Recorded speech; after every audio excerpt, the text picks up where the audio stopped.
တငယ်ချင်းတို့ဒီလိုကြည့်ကြည့်နော်အိုးဟိုရက်ထားလာနေတာကိုဖြတ်ရဲတယ်နော်တကယ်လို့ရက်ထားတိုက်မိပြီးတော့ကြိတ်သွားရင်တော့တေဆုံးသွားမှာပေါ့နော်နောက်ပြီးတော့အဲ့ဒီထိုင်းနိုင်ငံမှာလွန်ခဲ့တဲ့ဘယ်နှလလဲ2လ3လလောက်ပဲရှိရနော်အဲ့ဒီဗာလဲ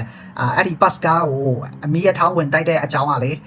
အခုဆိုရင်လည်းတဲ့အဲ့ဒီပတ်ကားတွေကမကြောက်မရွံ့ပဲနဲ့အဲ့ဒီမီးရထားလမ်းမှာလာရက်လိတ်ရှိရပေါ့နော်တကယ်လို့ရက်ထားကမြန်ဆန်နဲ့ဝင်ခဲ့မယ်ဆိုရင်အဲ့ဒီပတ်ကားကတော့တခါတည်းတိုက်မိမှတေချာတာပေါ့နော်ဒါပေမဲ့သူများတွေပြောတာပေါ့နော်စီကန်လည်းမလိုက်နာတဲ့ပတ်ကားတွေတော်တော်များများကိုရှိရနောက်ပြီးတော့အဲ့ဒီမီးရထားလမ်းမှာရှိတဲ့မီးရထားလမ်းပေးမှာရှိတဲ့လူတွေကလည်းအဲ့ဒီလိုမျိုးလမ်းဖြတ်တဲ့အချိန်မှာဆိုရင်သူတို့မကြောက်မရွံ့နဲ့အဲ့ဒီရက်ထားမြန်လာရှင်လေ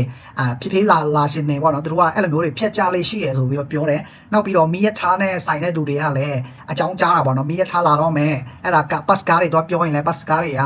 ကားကိုပဲလေအဲ့ဒီမီးရထားလမ်းမှာလာရက်နေတော့မယ်ပေါ့နော်အဲ့ဒါကြောင့်မို့လူတွေတေးတာလည်းမဆန်းဘူးပေါ့နော်တကယ်ပဲတော့အဲ့ဒီပတ်ကားမောင်းတဲ့လူတွေကတော်တော်တက်တိတွေပဲကနေယူလာလည်းမသိဘူးရက်ထားမြန်ဆန်မောင်းရင်တော့တွားပြီးလွန်ခဲ့တဲ့ဗာလဲ2လ3လလောက်ဆိုရင်အဲ့ဒီပတ်ကားပေါ်မှာရှိတဲ့လူတွေအကုန်လုံးတိတ်ဆုံးသွားတဲ့တက်တင်ကြည့်ပူတယ်မို့လားကျွန်တော်လည်းတင်ပို့ရပါတော့မကြောက်ဘူးတော့သူတို့တွေကလည်း